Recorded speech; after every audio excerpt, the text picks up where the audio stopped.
こんにちは、登山バーダーです。いつも多くのご視聴ありがとうございます。山中湖もね、ずいぶんね、秋めいてきました。私ね、毎年撮影してるんですけども、秋のサインみたいのがあって、まずね、一つがススキの穂なんですよね。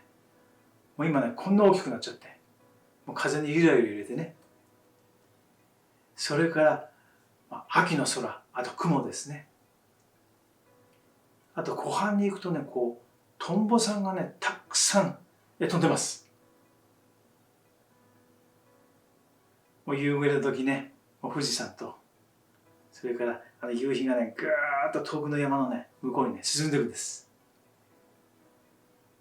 もう最高の景色です。もう幸せになっちゃう。あれを見るとね、秋進んでんなってね、思いますね。私、紅葉までのね、この期間、この秋がどんどん進んでいく期間、これ大好きなんです。それから小鳥さんですね。この時期、特に今年ね、オオルリさん、ほんとね、よく出てきてくれるんです。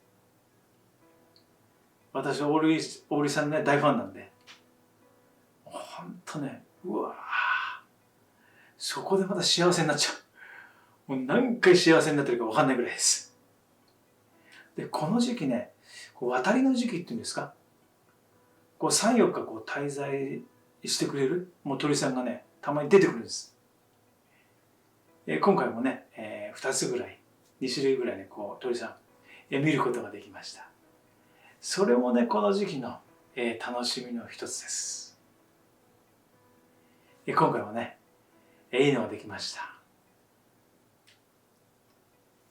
ぜひね、最後までゆっくりとご覧いただきたいと思います。美しい映像と音楽です。どうぞご覧ください。